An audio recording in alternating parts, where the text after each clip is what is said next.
بالله من الشيطان الرجيم.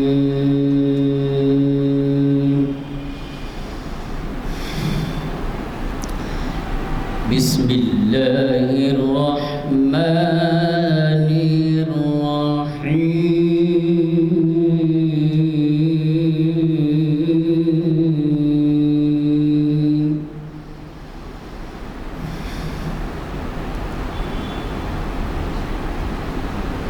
إن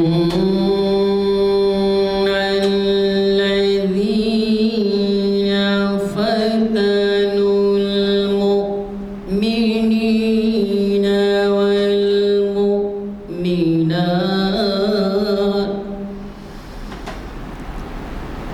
والمؤمنون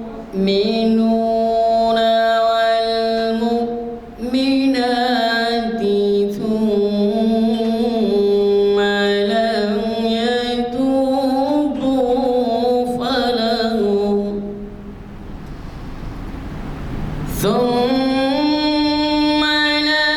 يتوبوا فلهم عذاب جهنم ولهم عذاب الحريق.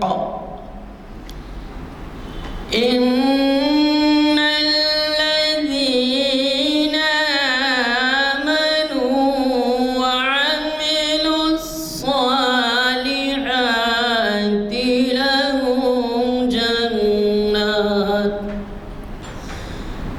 لهم جنات تجري من تحتها الأنهار ذلك الفوز الكبير. إن بطش ربك لشديد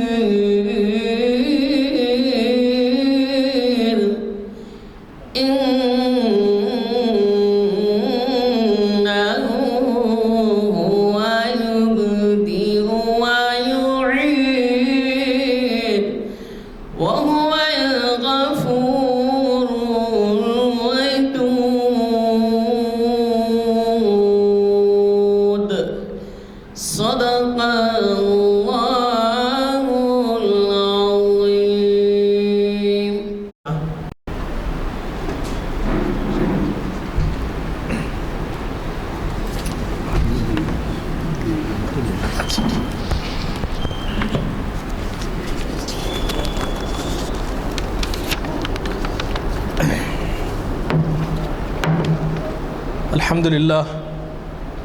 الحمد لله نحمده ونستعين ونعوذ بالله من شرور أنفسنا ومن سيئات أعمالنا ومن يهده الله مضل له ومن يضلل فلا هادي له ونشهد أن لا إله إلا الله وحده لا شريك له وأشهد أن سيدنا محمدا عبده ورسوله.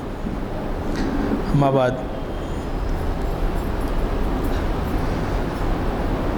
آج کی اس نشست اور محافل عالیہ کے روح رواں ہمارے قائد ایڈوکیٹ غلام یزدانی صاحب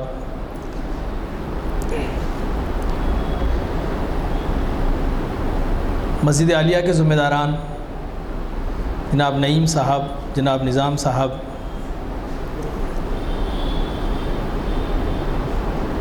الحمدللہ آج ایڈوکیٹ یزدانی صاحب کے بڑے فرزند بھی تشریف لائے ہیں، جاوید یزدانی صاحب،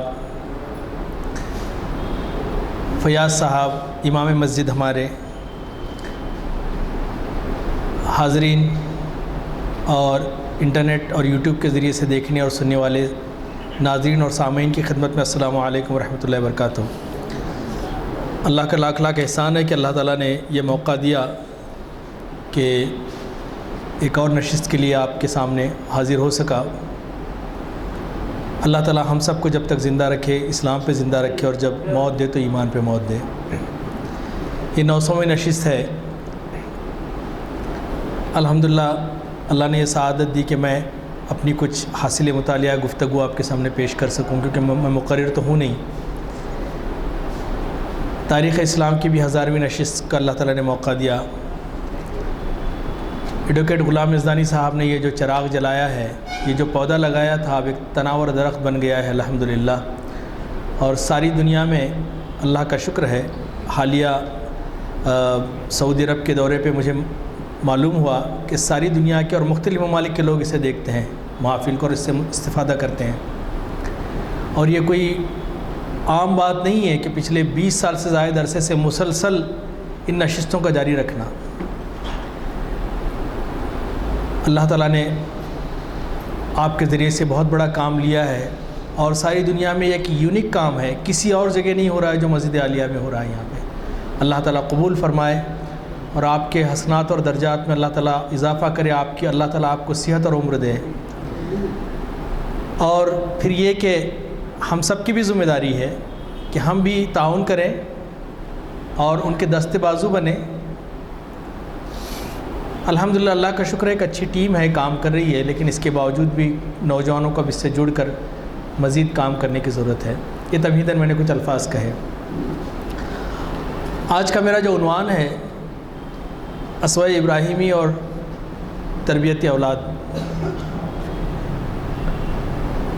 انشاءاللہ 2 دن بعد بقرعید ہوگی، عید الاضحیٰ ہوگی، ہم قربانی کریں گے، اور قربانی کے نام کے ساتھ ہی جس شخصیت کا تصور ہمارے ذہن میں ابھرتا ہے وہ حضرت ابراہیم علیہ السلام ہے، اور حج کے ساتھ ہی جو تصور ابھرتا ہے وہ پوری فیملی کا ہے، اللہ کے رسول صلی اللہ علیہ وسلم کا ہے۔ آج کے دور میں بہت سارے مسائل ہیں۔ میں خود بھی ایک پیرنٹ ہوں، اور الحمدللہ میرے فرزند بھی بیٹھے ہوئے ہیں سامنے اس پروگرام میں۔ ہم سب اپنی اولاد کے بارے میں بہت فکر مند ہیں۔ حالات ایسے ہو گئے ہیں کہ آدمی کو بڑی فکر ہو گئی ہے۔ فکر ہوتی ہے ان کی تعلیم کی، فکر ہوتی ہے ان کی صحبت کی، فکر ہوتی ہے ان کے آئندہ زندگی کی۔ بہت ساری فکریں ہمیں لاحق ہوتی ہیں، اور ہم کوشش کرتے ہیں کہ اپنے بچوں کو ہم جو بہتر سے بہتر کر سکتے ہیں وہ کریں۔ عام طور پہ والدین کہتے ہیں نا، جو پڑھے لکھے والدین نہیں ہوتے وہ بھی کہتے ہیں کہ ہم تو نہیں پڑھ سکے لیکن ہمارے بچے ضرور پڑھنا چاہیے، یا ہمارے بچے ضرور ترقی کرنا چاہیے۔ یہ ایک فطری جذبہ ہے جو اللہ تعالیٰ نے سارے انسانوں میں رکھا ہے، لیکن کیا وجہ ہے کہ آج ایک جانب فکر ہے اپنے بچوں کی تو دوسری جانب شکایت بھی ہے کہ ہمارے بچے ہمارا کہنا نہیں مانتے، ہمارے بچے ہماری باتوں سے کے اتفاق نہیں کرتے، ہمارے بچے کسی اور راستے پہ چل رہے ہیں، ہمارے بچے ہمارے راستے پہ نہیں ہیں، وغیرہ وغیرہ۔ اس سلسلے میں ہمیں غور کرنے کی ضرورت ہے۔ اب چونکہ ہمارے سامنے جو آئیڈیلز ہیں، نیچرلی ہمارے سامنے جو آئیڈیلز ہیں، جو کامل ترین لوگ ہیں وہ انبیاء علیہ السلام ہیں، اور انبیاء علیہ السلام they are the chosen one. میں نے جیسے کہا کہ میں بہت فصیح اور بلیغ اردو میں گفتگو نہیں کروں گا کہ یوٹیوب پہ دیکھنے والے اکثر نوجوانوں کی شکایت ہوتی ہے کہ اتنی گاڑی اردو ہمیں سمجھ میں نہیں آتی، اور دور چونکہ جس طرح سے چل رہا ہے بہت آسان زبان میں گفتگو کروں گا، اور میری یہ گفتگو علماء کے لیے بھی نہیں ہے، عام میرے جیسے لوگوں کے لیے ہے۔ تو ہمارے لیے جو رول ماڈل ہیں وہ انبیاء علیہ السلام ہیں، اور انبیاء علیہ السلام کو دیکھنا چاہیے کہ انہوں نے اپنے اولاد کی کیسے تربیت کی۔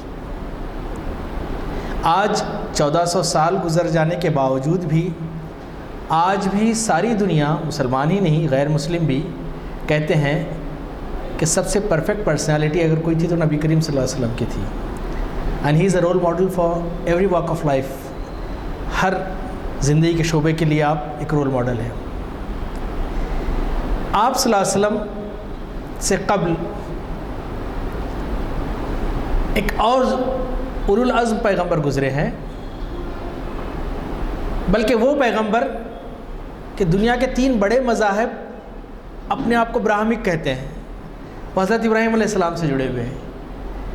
اسلام ہے، یہود ہے اور نصارہ ہے۔ تو حضرت ابراہیم علیہ السلام کی ذات میں اللہ تعالیٰ نے قرآن میں کہا کہ یہ تمہارے لیے ایک نمونہ ہے، اسوہ ہے۔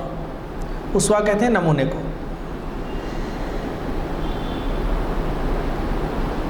اللہ سبحانہ و تعالیٰ نے قرآن مجید میں تقریباً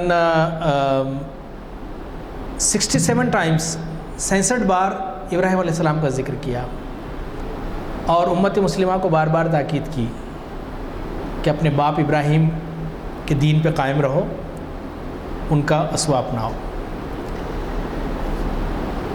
جیسے کہ اللہ سبحانہ و تعالیٰ نے کہا کہ قرآن پاک میں ارشاد فرماتے اللہ سبحانہ و تعالیٰ کہ وقت کانت لکم اسوۃ الحسنہ فی ابراہیم والذین معہ، یعنی کہ حضرت ابراہیم اور آپ کے ساتھ ہی آپ لوگوں کے لیے ایک نمونہ ہے۔ اب حضرت ابراہیم علیہ السلام کی وہ کون سی خاصیتیں تھیں، کون سی ان کی وہ اہم چیزیں تھیں کہ جس کی وجہ سے قیامت تک کے انسانوں کے لیے ایک نمونہ بنایا گیا؟ تو ہمیں اس پہ غور کرنا چاہیے، ہمیں مطالعہ کرنا چاہیے۔ ہم قربانی تو کرتے ہیں الحمدللہ، اللہ کا شکر ہے، اور اللہ کا شکر ہے کہ قربانی کرنے والوں کی تعداد میں دن بدن اضافہ ہو رہا ہے۔ قربانی بھی کرتے ہیں، حج بھی جاتے ہیں، عمرہ بھی کرتے ہیں، لیکن حضرت ابراہیم علیہ السلام کی شخصیت کا مطالعہ ہم نہیں کرتے، یا الا ماشاءاللہ اللہ تعالیٰ جن کو توفیق دے۔ ابھی مجھے بڑا عجیب لگ رہا تھا جب ایک لڑکے نے مجھ سے میسیج بھیجا کہ was Ibrahim a prophet and what is his relation to prophet Muhammad. تو اب آپ اندازہ کر سکتے ہیں کہ ہمارے شہر حیدرآباد جو ایک ملی مذہبی شہر ہے، وہاں کا اور اس نوجوان کا قصور نہیں ہے، کیونکہ اسے بچپن سے ہم نے نہ اپنی تاریخ سے واقف کرایا نہ سیرت سے واقف کرایا۔ مدینہ منورہ میں 40 سال گزار کے آنے والے ایک صاحب سے میری ملاقات ہوئی۔ میں نے ان سے کہا کہ آپ کو اللہ تعالیٰ نے بڑے مقدس مقام پہ رکھا، آپ کو سلیکٹ کیا وہاں رہنے کے لیے، کیا کبھی آپ نے نبی کریم صلی اللہ علیہ وسلم کی سیرت مکمل پڑھی؟ تو مجھے بڑا افسوس ہوا کہ ان صاحب نے کہا کہ مجھے موقع نہیں ملا پڑھنے کا۔ تو ہم پڑھیں گے نہیں، اپنی شخصیتوں کو جانیں گے نہیں، تو ظاہری بات ہے کہ ہم دوسروں کی شخصیتوں سے مروب ہوں گے۔ اب اگر ہمیں پتہ چل جائے کہ ہمارے پاس سونا اور ہیرا ہے تو دوسرے کے تانبے اور پیتل سے کیوں متاثر ہوں گے ہم؟ تو یہ ایک مسئلہ ہے کہ ہمارے بچوں کو ہم نے تاریخ سے آگاہ نہیں کیا، اپنے انبیاء علیہ السلام کی تاریخ سے آگاہ نہیں کیا، اور اگر واعظ نصیحت ہوتی بھی ہے، میں کسی پہ تنقید نہیں کر رہا ہوں، تو ان کا جو لیول آف کمیونیکیشن ہوتا ہے وہ اس لیول کا ہوتا ہے جو ہمارے بچوں سے میچ نہیں کرتا۔ ان کو لگتا ہے کہ قصے کہانیاں بیان کر رہے ہیں اور ختم بات، اور it got nothing to do with our day to days life, ہمارے سے کوئی بڑا فرق نہیں پڑنے والا۔ اب یہاں پہ اللہ سبحانہ و تعالیٰ نے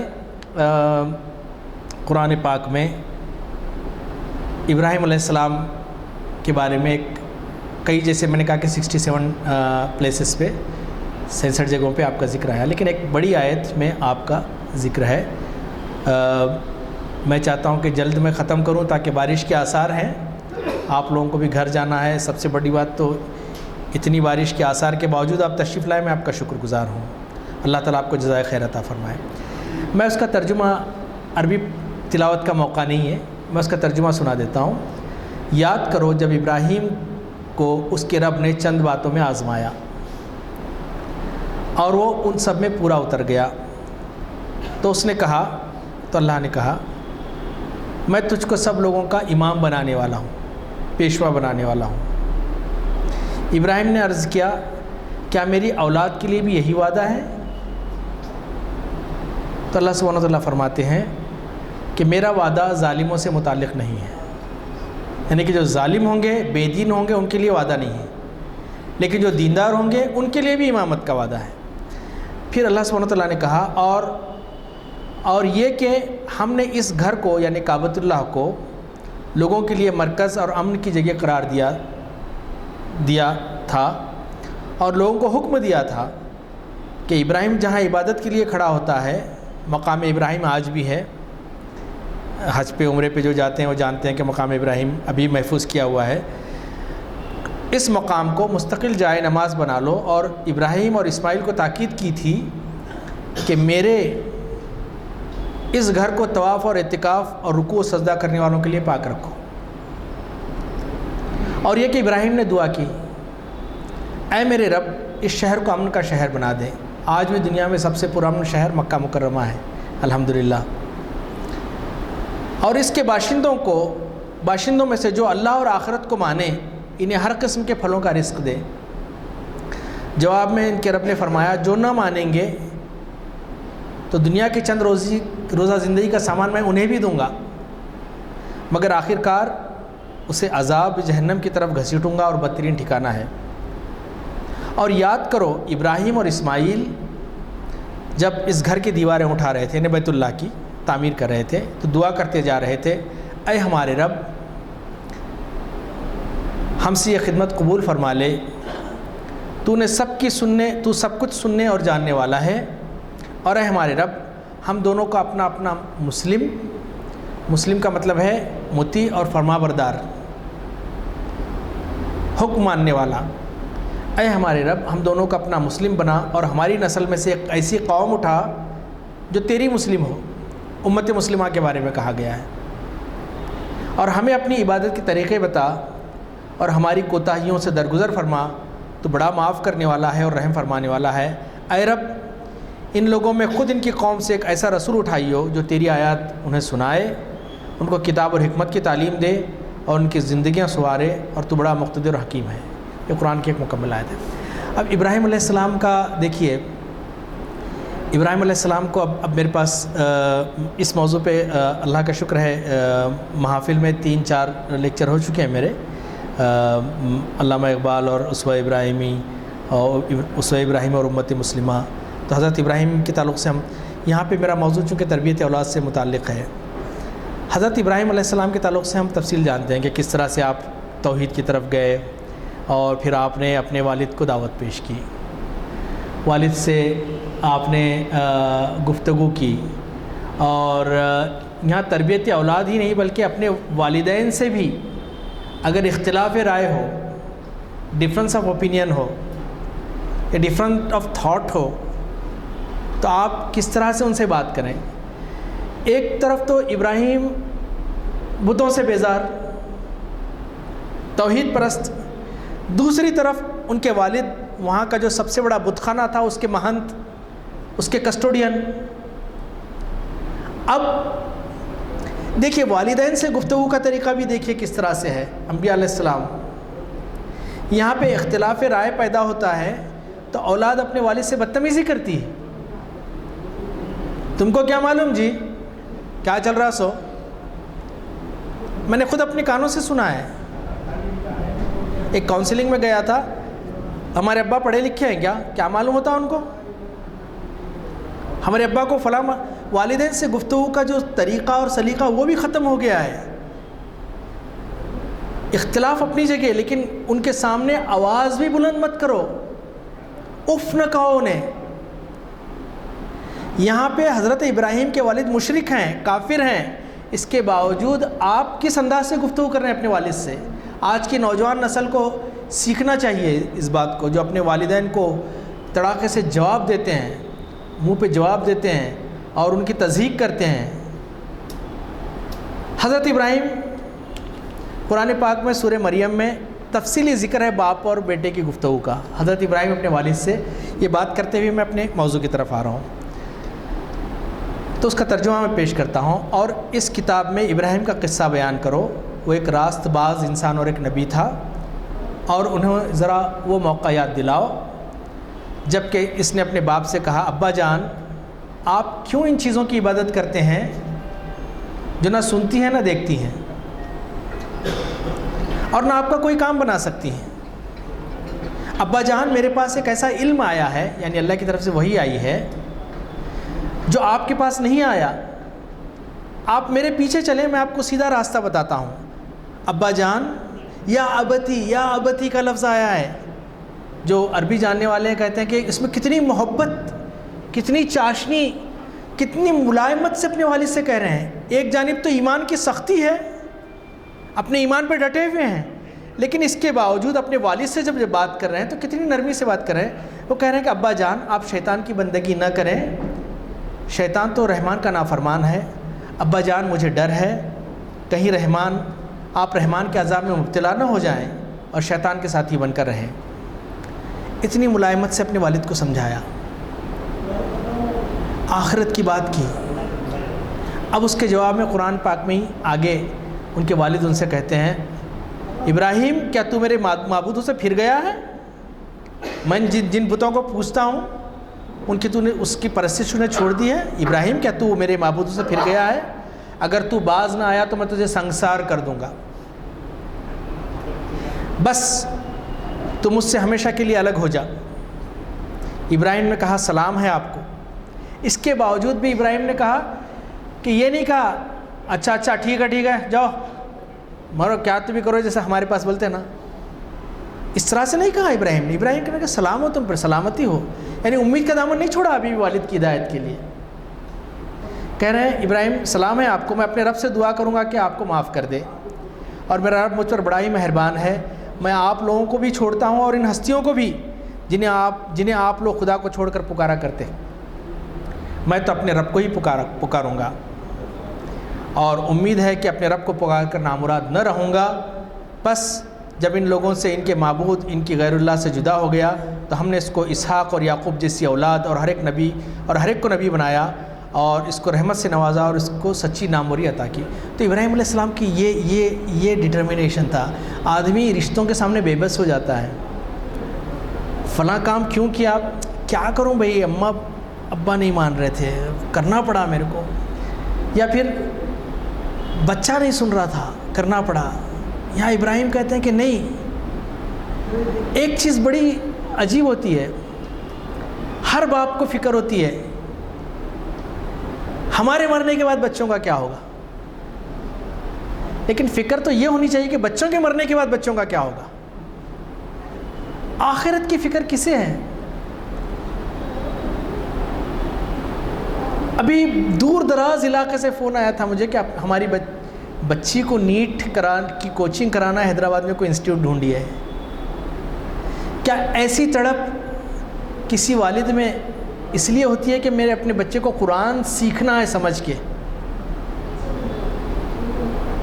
اس کے لیے کوئی، میں تنقید نہیں کر رہا ہوں، لیکن ہم اپنا احتساب کریں۔ ہم ابراہیم علیہ السلام کو جب اللہ سبحانہ وتعالیٰ نے کہا کہ اب یہاں سے چلے، آگ میں ڈالا گیا، اور وہ بھی کیا واقعہ ہے آگ میں ڈالنے کا۔ اکثر ایک واعظین اپنی گفتگو میں ایک واقعہ بیان کرتے ہیں، ہو سکتا ہے کہ اس کی سند نہ ہو، لیکن سمجھانے کے لیے بزرگوں کا طریقہ ہوا کرتا تھا کہ مثالوں کے ذریعے سے سمجھاتے تھے۔ اور آج بھی یورپ میں اسٹوری ٹائم ہے اسکولوں میں، جاوید صاحب جانتے ہوں گے اچھی طرح سے، میں نے بھی دیکھا ہے۔ ابراہیم علیہ السلام کی آگ لگائی جا رہی تھی، کئی دنوں سے بھڑکائی جا رہی تھی کہ اس میں آگ میں ڈالا جائے۔ تو ایک چڑیا، ایک حکایت ہے، اس کی سند میں ڈھونڈی ہے، what is the reference, where it's written, کون سے انسائکلوپیڈیا میں نہیں ہے، یہ بات ہے بس سمجھانے کے لیے، مثال ہے، تمثیل ہے۔ ایک چڑیا اپنے چونچ میں پانی لا رہی تھی اور آگ پہ ڈال رہی تھی۔ تو لوگوں نے کہا کہ بھائی اتنی بڑی آگ ہے اور تو چڑیا معمولی، اور تیری چونچ میں پانی کتنا آئے گا، اور ڈالے گی تو بجھے گا کیسا؟ تو اس نے، چڑیا نے کہا کہ آگ بجھے یا نہ بجھے یہ اللہ کے ہاتھ میں ہے۔ قیامت کے دن آگ لگانے والے اور بجھانے والوں کی لسٹ تیار ہوگی تو بجھانے والوں میں میرا نام رہے گا۔ تو آج بھی جو کفر، طاغوت، ظلم کی آگ لگی ہوئی ہے، ہم اپنے چونچ میں پانی لے کے ڈال رہے ہیں۔ یہ محفل بھی اسی کا حصہ ہے۔ آگ تو اللہ کے حکم کتابیں ہیں، اللہ نے حکم دیا۔ جیسا کہ ایک واعظ نے کہا تھا، میں سنا تھا، مجھے بڑا پسند آیا تھا کہ ابراہیم کو پکڑا گیا، ٹارچر کیا گیا، ابراہیم علیہ السلام نہیں بدلا،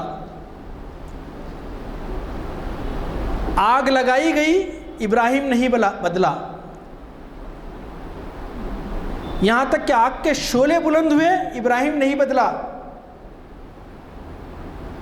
ابراہیم کو آگ میں ڈالا گیا، ابراہیم نہیں بدلا، آگ بدل گئی، ابراہیم نہیں بدلا۔ یا نار کونی بردوں وسلام علی ابراہیم، اے آگ تو ٹھنڈی ہو جا اور میرے ابراہیم کو سلامت رکھ۔ روایتوں میں آتا ہے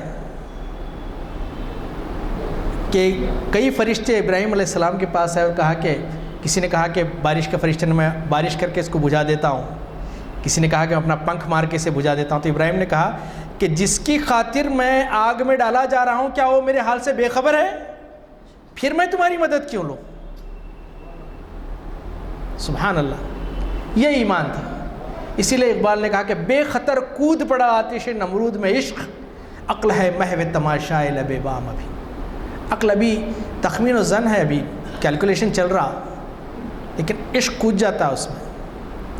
ابراہیم علیہ السلام وہاں سے نکلے، اپنے وطن کو چھوڑا، والد کو چھوڑا، ایک اسٹیٹس تھا آپ کا کہ آپ مہنت بن سکتے تھے، اور مہنت کا درجہ بادشاہ کے سیکنڈ ہوتا تھا، سب چھوڑ کے آئے۔ ایک لمبا قصہ ہے، ہم سب جانتے ہیں۔ پھر اللہ سبحانہ وتعالیٰ نے کہا کہ میں آپ کو اولاد دے رہا ہوں، آپ نے اولاد کی، ربی ہب لی من الصالحین، اللہ تعالیٰ میں صالح، اللہ تعالیٰ نے کہا کہ 86 ایئرس آف ایج، 86 سال کی عمر میں اللہ تعالیٰ نے اولاد دی۔ اور ویسے سب سے چھوٹا بچہ جو ہمارے گھر کا ہوتا ہے اس سے زیادہ محبت ہوتی ہے ہمارے، کیونکہ آخری اولاد بولتے ہیں اس کو۔ یہاں تو پہلی اولاد ہی ان کو 86 ایئرس میں ہوئی۔ اب اللہ کی طرف سے حکم ہوا کہ جاؤ فلسطین جیسا سرسبز و شاداب مقام، وہاں سے ریگستان میں جاؤ، عرب کے مکہ جاؤ۔ پہنچے لے کے، اور کہا کہ اپنے بیوی بچوں کو یہاں چھوڑ دو۔ آپ غور کریں، آج اپنے آپ کو ہم اگر حضرت ابراہیم علیہ السلام کے جگہ رکھتے تو کیا ہوتا؟ آج تھوڑی سی مزاج کے خلاف، سب گھروں کی بات نہیں کر رہا ہوں، لیکن کچھ کونسلنگ میں جانے کا موقع ملتا ہے، کیسز آتے ہیں، تو تھوڑی بات ہوئی اور شوہر کے بارے میں فون والد کو کر دیا، ایسا بول رہے ہیں، نو اس طرح سے بول رہے ہیں، یہ ہو رہا۔ حضرت ابراہیم نے کہا کہ چلو اب میرے ساتھ چلنا ہے، اپنے بیٹے کو لیے نکلے۔ اب یہ بڑا آنکھوں میں آنسو آ جاتے ہیں بندہ اگر پڑھے اسے۔ ریگستان، آج تو خیر بہت ساری، آج جو حاجی ہیں جو حج پہ گئے ہیں وہ گرمی کی شکایت کر رہے تھے کہ 50 ڈگری ہے بھئی یہاں، تو حالانکہ حرم شریف میں رہنے تھے کہ گرمی تھوڑی بہت، وہ بھی حرم بھی ایئر کنڈیشنڈ ہو گیا ہے الحمدللہ، ہوٹلوں میں ایئر کنڈیشن، بسوں میں ایئر کنڈیشن، ٹینٹ بھی ایئر کنڈیشن۔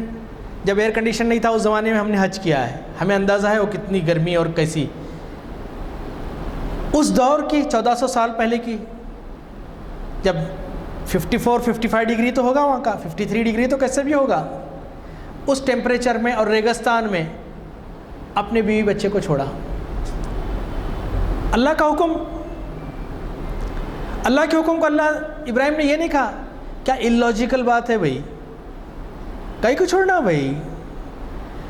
انبیاء علیہ السلام کا اور اللہ کے بندوں کا معاملہ یہ ہوتا ہے، سمعنا و اطعنا، ہم نے سنا اور ہم نے عمل کیا،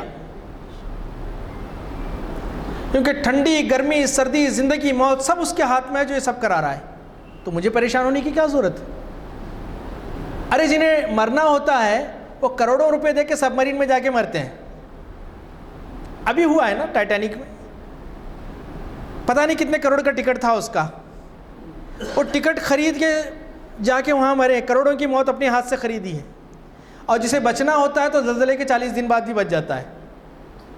کئی شیرخوار، اللہ تعالیٰ کے ہاتھ میں زندگی اور موت۔ ابراہیم علیہ السلام چھوڑ کے جانے لگے تو بی بی ہاجرہ ہماری ماں پیچھے پیچھے آئیں، اور ابراہیم کے ساتھ، حضرت ابراہیم کے ساتھ ان کے ڈائلاگس ہیں. دیکھیے کیسے ڈائلاگس ہیں. یہ حدیث کا مفہوم ہے. یہ کیا ابراہیم آپ ہمیں چھوڑ کر کہاں جا رہے ہیں؟ غور کیجیے.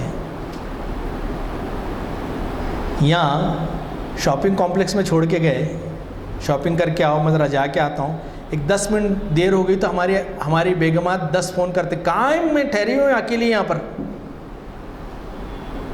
کدھر ہیں تم؟ خالی دوستوں ملے پھرنے تو بس ہے تمہارے کو. یہ رہتا. حالانکہ وہ بیچارہ وہ سبزی خرید رہا رہتا ہوتا ہے گھر کے لیے اس وقت. اے ابراہیم ہمیں چھوڑ کر کہاں جا رہے ہو؟ اس وادی میں جہاں نہ کوئی انسان ہے نہ کوئی اور چیز. ابراہیم علیہ السلام نے کہا کہ میں اللہ کے حکم سے چھوڑ رہا ہوں اور اللہ کے پاس جا رہا ہوں. اور کس کے حکم سے کر رہے ہو؟ اللہ کے حکم سے کر رہے ہوں. تو حضرت حاجرہ کی زبان سے فوراً جو لفظ نکلا، میں اللہ کے ساتھ رہ کر راضی ہوں. اللہ کے ساتھ چھوڑ کے جا رہے ہیں، میں اللہ کے ساتھ راضی ہوں. یہ نہیں بولا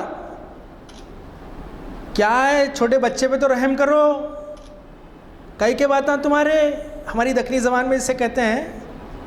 نہیں کہا نہیں، اللہ کا حکم ہے، بس بات ختم. میرے شوہر، میرے سرتاج، چھوڑ دو ہمیں اللہ کے حوالے. اور پھر ایک جملہ کہا بی بی حاجرہ نے، پھر کہا اے ابراہیم کیا یہ واقعی اللہ کا حکم ہے؟ تو ابراہیم علیہ السلام نے کہا یہ اللہ کا حکم ہے. تو انہوں نے کہا تو اگر یہ اللہ کا حکم ہے تو اللہ ہمیں ضائع نہیں کرے گا. کتنا یقین ہے، دیکھیے کس قدر یقین ہے. ریگستان میں میرا ایک کلیگ تھا، جب میں سعودی عرب میں کام کرتا تھا، اسے ڈیزرٹ کا بڑا شوق تھا. وہ اپنی فور ویل ڈرائیو لے کے نکلتا تھا. کبھی کبھی میں بھی جایا کرتا تھا. ایک گورا تھا امریکن، لیکن اتفاق سے ایک بار چلا گیا اور ریگستان میں بھٹک گیا اور اندر وہ تڑپ کر مر گیا پانی سے. اور 8 ہفتے بعد اس کی لاش وہاں پہ ہیلی کاپٹر کے ذریعے سے معلوم پڑی. ایسی جگہ پہ حضرت حاجرہ تھی اور کہا کہ اللہ ہمیں ضائع نہیں کرے گا. یہ یقین کی کیا کیفیت ہے. اور اس کے بعد حضرت حاجرہ بچہ شیرخوار بچہ، دودھ پینے والا بچہ. یہاں ذرا کچھ بچے کو ہوا تو 10 فون ڈاکٹر کو ہو جاتے.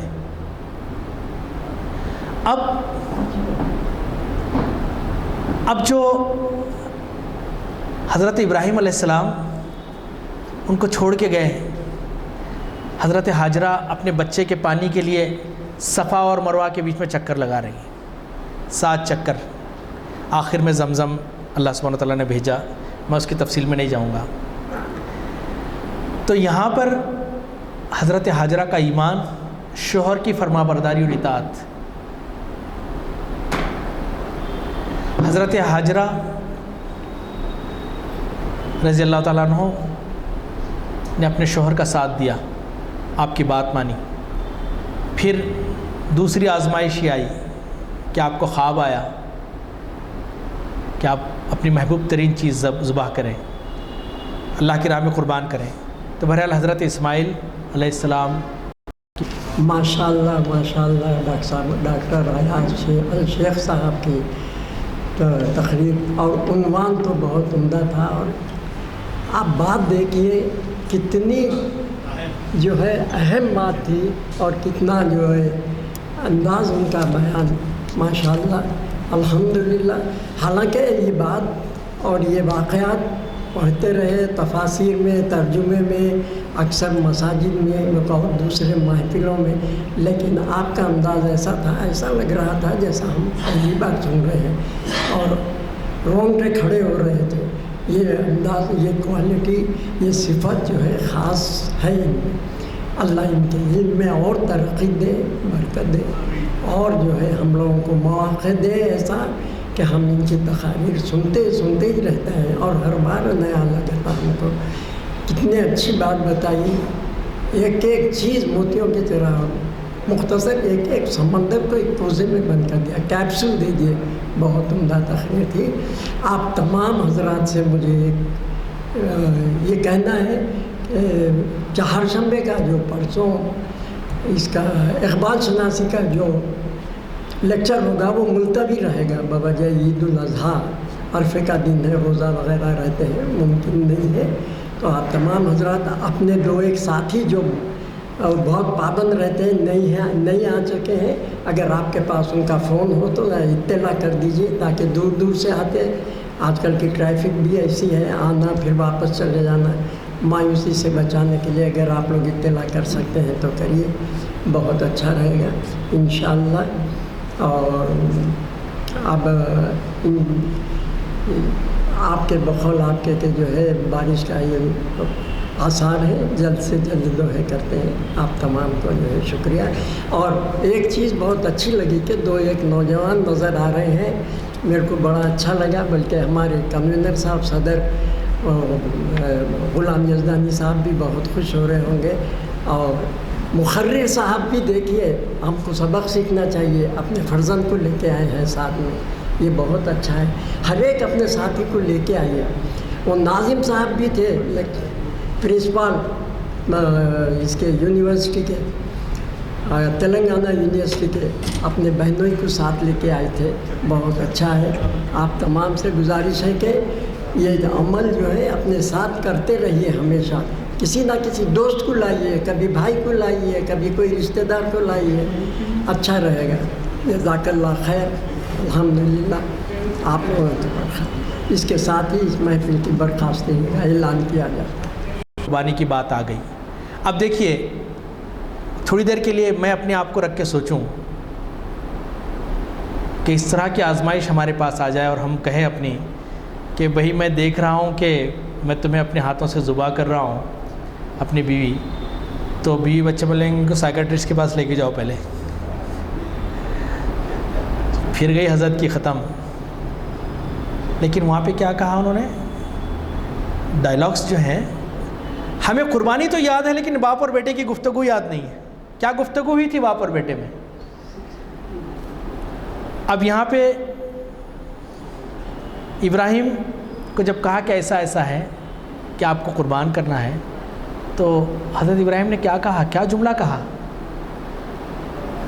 یا ابتی افعل ما تؤمر ستجدنی انشاءاللہ من الصابرین. اسماعیل علیہ السلام نے کہا، اے ابا جان، آپ کو جو حکم دیا جا رہا ہے کر ڈالیے اسے، انشاءاللہ آپ مجھے صابروں میں سے پائیں گے. پھر اس کے بعد اگلی آیت میں کہا گیا کہ فلما اسلما وتلہ للجبین، دونوں نے اپنا سر تسلیم خم کر دیا اور بیٹے کو ماتھے کے بل لٹا دیا. اچھا، یہاں پہ ابراہیم علیہ السلام کا بھی کتنا تربیت اولاد میں ایک بڑا پہلو ہے کہ اپنی اولاد کو اپنے ڈیسیشنز میں شامل نہیں کرتے ہم لوگ. ہم امپوز کرتے ہیں اپنی اولاد کے اوپر. ہم یہ نہیں دیکھتے کہ ہمارا بچہ، اس کے رجحانات کیا ہیں، وہ کیا کرنا چاہتا ہے. ایک بچے کا فون آیا، مجھے رو رہی تھی، کہہ رہی تھی کہ مجھے میڈیکل میں بالکل انٹرسٹ نہیں ہے انکل، لیکن میرے ابو امی فورس کر رہے ہیں کہ میڈیکل کرو. اس کا رجحان نہیں ہے. میری بیٹی کو بھی MBBS کی سیٹ آئی تھی، لیکن اس نے کہا کہ مجھے نہیں کرنا ہے، مجھے دلچسپی نہیں ہے، مجھے عالمیت کرنا ہے اور سائیکالوجی کرنا ہے. ہم نے کہا کہ MBBS جائے جہنم میں، ہم کیا وہ جنت کا ٹکٹ نہیں ہے. تم کو جس چیز میں دلچسپی ہے وہ کرو. الحمدللہ ایک عربی کی عالمہ ہے وہ بڑی، اور ایک اچھی سائیکالوجسٹ ہے. تو بچوں سے مشورے نہیں کرتے. گھر میں شورا کا سسٹم ختم ہو گیا ہے. گھر میں بچوں سے مشورے لیں. اپنے گھر بچے، بیٹا ایسی حالت ہے. ظاہری بات ہے آپ کا بچہ، میرا بچہ ہمارے حکم کے آگے نہیں جا سکتا، لیکن مشورہ کر لیں. ان کو بڑے پن کا احساس ہوتا ہے. ابراہیم علیہ السلام کو یہ خطرہ نہیں تھا کہ میری بات نہیں مانے گا یہ، یا اجازت لینا نہیں مقصود تھا، بلکہ ابراہیم علیہ السلام کو یہ جانچنا چاہ رہے تھے کہ کس قدر وہ اللہ کا فرما بردار ہے. یہ طریقہ تربیت ہے اولاد کی. لیکن ایک بات یاد رکھیے، میں بھی اور آپ بھی، اولاد کے لیے رول ماڈل آپ اسی وقت ہو سکتے ہیں جب واقعی آپ رول ماڈل ہو. آپ کے قول و عمل میں تضاد ہے، آپ کی بات میں اور عمل میں تضاد ہے، اولاد کبھی نہیں مانے گی. بچے کے ہاتھ سے سگریٹ اور گٹکا منگا کر یہ ہم سوچیں کہ بچہ سگریٹ اور گٹکا نہیں پیے گا، یہ کبھی نہیں ہو سکتا. بچے ایک ایک چیز کو آبزرو کرتے ہیں، ایک ایک چیز کو آبزرو کرتے ہیں، دیکھتے ہیں میرے والدین کیا کر رہے ہیں، اور پھر اس کو جسٹیفائی کرتے ہیں اپنے ایکشنز کے لیے۔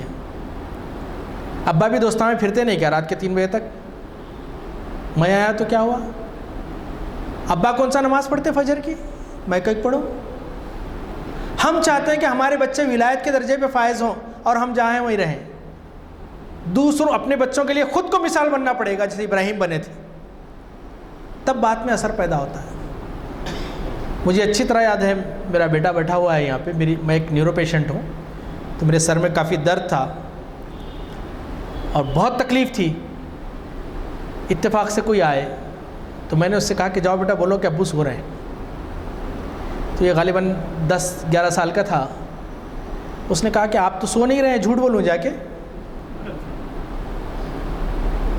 میں بولا کہ نہیں بیٹا، جا کے یہ بولو کہ طبیعت خراب ہے ابو کی، سر میں مائیگرین بہت خطرناک ہوا ہے اور اس وقت بات کرنے کی پوزیشن میں نہیں ہے، سونے کی تیاری کر رہے ہیں۔ اتنا تو صحیح ہے نا؟ اب جا کے بول کے آؤ، جا کے اب جا کے بول کے آئے۔ اور میں سیکھا اس دن کہ بچے ایک ایک ایکشن پہ آپ کے دیکھتے ہیں، آپ کیا کر رہے ہیں کیا نہیں کر رہے ہیں۔ آپ اپنے گھر میں خود اپنے موبائل پہ فلمیں دیکھتے ہیں 24 گھنٹے، گانے دیکھتے ہیں اور توقع کرتے ہیں کہ بچہ نہیں دیکھے، بچہ فرشتہ صفت ہو۔ نہیں میرے بھائی، یہ نسل بہت الگ نسل ہے۔ ان کے پاس ٹولز ہیں، ہمارے پاس تو والدین کا ڈنڈا تھا، ماننا پڑتا تھا، چاروں ناچار۔ آج بھی اتنا بوڑھا ہونے کے باوجود میں اپنے والد سے نظر ملا کے بات نہیں کر سکتا، وہ ٹیرر تھا۔ ٹیرر تو نہیں کہنا چاہیے، ادب تھا سمجھیے۔ آج کے بچوں میں وہ نہیں ہے، آج کے بچوں کے پاس ٹولز ہیں، ساری دنیا جانتے ہیں وہ لوگ، دنیا دیکھ رہے ہیں۔ ہم سے زیادہ اچھی نسل ہے یہ۔ سلام کرتا ہوں میں آج کے نوجوانوں کو، صاف گوئے ہیں، ان کے اندر ہپوکریسی نہیں ہے۔ وائٹ ایریاز ہیں، بلیک ایریاز ہیں، گرے ایریاز نہیں ہیں ان کے پاس۔ ہمارے پاس گرے ایریاز ہیں۔ معاشرے میں ہم نیک 2 چہرے لے کے گھومتے ہیں، معاشرے میں بڑے کیا مقرر ہیں، کیا تقریر کرتے ہیں، اصل چہرہ گھر میں الگ۔ یہاں پہ دعائیں، آیتیں، حدیثیں نکلتی ہیں اور گالیاں نکلتی ہیں۔ میں نے دیکھا ہے کئی لوگوں کو۔ تو حضرت ابراہیم علیہ السلام کی بات جب ہوئی اسماعیل علیہ السلام سے، آپ لیٹ گئے اور اس کے بعد اللہ سبحانہ وتعالیٰ اس کی جگہ دمبا بھیج دیا اور دمبے کی قربانی ہو گئی۔ اب ذرا یہاں دیکھیے، ایک فیملی، ابراہیم، اسماعیل، ہاجرہ۔ آج فیمنسٹ کہتے ہیں دنیا میں کہ عورتوں کو اسلام کوئی حقوق نہیں دیا، اسلام میں عورتوں کا کوئی مقام نہیں ہے۔ ایک خاتون صفا و مروہ کے 7 چکر لگائی، اور قیامت کے تک آنے والے سارے مسلمان جو حج کو اور عمرے کو جائیں گے اس خاتون کے اقتداء میں 7 چکر لگائیں گے۔ اس سے بڑھ کے اور کیا امپاورمنٹ ہو؟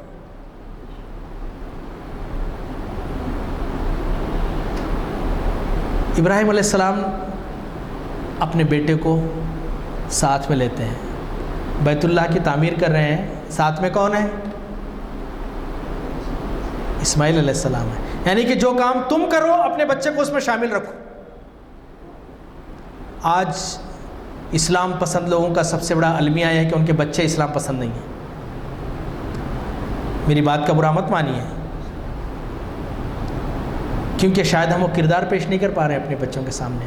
انہیں لگتا ہے کہ میرا والد، میرا باپ جو کر رہا ہے یہ اس چیز کے دور کے لیے کمپیٹیبل نہیں ہے، یہ بیکار چیزاں ہیں، کام نہ دھندے کے۔ کیونکہ مادہ پرست مٹیریلسٹک معاشرہ ہے، کاسٹ بینیفٹ انالیسس ہے ہر چیز کا، دیکھتے ہیں۔ لیکن جب انہیں پتہ چل جائے کہ کتنی قیمتی چیز ہم کر رہے ہیں تو پھر آپ کے ساتھ وہ بھی شامل ہوں گے۔ اگر آپ کا بچہ آپ کے ساتھ نہیں ہے، ہو سکتا ہے کہ اگر 5 بچے ہوں، ہو سکتا ہے کہ 2 بچے آپ کے ساتھ نہ ہوں، 3 بچے آپ کے ساتھ نہ ہوں، لیکن 5 کے 5 بچے اگر آپ کے ساتھ نہیں ہیں تو پھر ہمارے اندر کچھ خامی ہے۔ ایک آدھ نوح کا بیٹا ہو جاتا ہے، میں یہ نہیں کہہ رہا ہوں۔ اقبال نے اسی بات پہ کہا تھا، یہ فیضان نظر تھا یا کہ مکتب کی کرامت تھی، سکھائے کس نے اسماعیل کو آداب فرزندی۔ اپنے بچوں کو بتائیے کہ یہ چیز ہے، اچھے برے کا فرق سمجھائیے، حلال حرام کا فرق سمجھائیے، انہیں ایک گائیڈ لائن دیجیے، انہیں ترقی کرنے دیجیے۔ اس کے بعد بارش ہوتی ہے تو اپنے بچوں کو رین کوٹ پہنا کے بھیجتے ہیں ہم لوگ، چھتری کم سے کم چھتری دے کے بھیجتے ہیں۔ تو زمانے کے سرد و گرم سے بچانے کے لیے بچوں کو ایمان کی شیلڈ فراہم کیجیے، اخلاق کی شیلڈ فراہم کیجیے۔ لوگ پریشان ہیں، ہمارے بچے یہ ہو رہے ہیں، ہماری بچیاں جو ہے نا، آج جو چل رہا ہے کہ کس طرح سے واقعات ہو رہے ہیں، کس طرح سے غیر مسلموں کے ساتھ جا رہے ہیں۔ کیوں ہو رہا ہے یہ؟ کیونکہ بچپن سے ان کے دلوں میں نہ ایمان کا بوجھ ڈالا، نہ رسول کریم صلی اللہ علیہ وسلم کی محبت ڈالی ہم نے، اور ہم ایکسپیکٹ کرتے ہیں کہ ہم بیج تو بوئیں گے ببول کے، اور توقع کرتے ہیں کہ آم کا جھاڑ اٹھے وہاں سے۔ اپنے بچوں کو ایمان جگائیے ان کے اندر، جیسے کہ ابراہیم نے کیا تھا، اپنے ساتھ کام میں لیے، دعوت کے کام میں لیے۔ اور بہت ساری اور چیزیں ہیں بیان کی جا سکتی ہیں، لیکن سب سے بڑا کام جو ابراہیم علیہ السلام نے کیا وہ خود کا جیسا ایمان تھا اپنے بچوں کا ویسا ایمان بنایا، اللہ اور اللہ کی اطاعت کا پابند بنایا، ان کے سامنے اپنی مثال پیش کی۔ آپ کے قول و فعل میں تضاد نہیں تھا، اپنے بچوں کو امپورٹنس بتائی کہ میں جو کام کر رہا ہوں وہ کتنا امپورٹنٹ ہے میرے لیے اور ساری انسانیت کے لیے، صرف اپنی غرض کے لیے نہیں، ساری انسانیت کے لیے۔ آج بچوں کو وہ ضرورت ہے۔ آج بچوں کو ہم کیا خواب دیتے ہیں؟ What are the ambitions? Engineering کر لو، میڈیکل کر لو، ڈاکٹر بن جاؤ، نوکری کرو، بڑا سا ولا بنا لو، گھر بنا لو، اور اس کے بعد شادی کر لو، بچے پیدا کر لو، مر جاؤ۔ دنیا کے سارے عظیم ترین انسان اگر یہی کرتے تو دنیا ایسے نہیں ہوتی۔ بچوں کے سامنے ویژن بھی دو کہ تمہیں اپنی زندگی بنانے کے ساتھ ساتھ دوسروں کی زندگی بنانی ہے، اپنی فکر کے ساتھ ساتھ سارے انسانوں کی فکر کرنی چاہیے۔ آگ ہے، اولاد ابراہیم ہے، نمرود ہے، کیا کسی کو پھر کسی کا امتحان مقصود ہے؟ امتحان میں ہے۔ اقبال کہتے ہیں عذاب دانش حاضر، آج کے دور کا جو انٹلیکٹ ہے، عذاب دانش حاضر سے باخبر ہوں میں کہ میں اس آگ میں ڈالا گیا ہوں مثل خلیل۔ اپنے بچوں کو ویژن دو، بڑے خواب بناؤ، ایک معمولی انجینئر بناؤ، ان کو انٹرپرینئر بناؤ تاکہ وہ 1000 لوگوں کو روزی دے سکے۔ جہاں بین اور جہاں مان بناؤ ان کو، بڑے خواب دکھاؤ ان کو، مدد کرو ان کے خواب کے حصول کے لیے۔ تب کہیں جا کر یہ لوگ سمجھیں گے آج ہماری قدر اس لیے نہیں ہے کہ ہم نے خود اپنی ناقدری کی۔ اللہ سبحانہ و تعالیٰ، چونکہ وقت کم ہے، بارش کے بھی آثار ہیں، انشاءاللہ کبھی اس موضوع پھر کبھی گفتگو کریں گے سیر حاصل۔ میں اللہ سبحانہ و تعالیٰ سے دعا کرتا ہوں کہ اللہ سبحانہ و تعالیٰ ہمیں کہنے سننے سے زیادہ عمل کرنے کی توفیق عطا فرمائے۔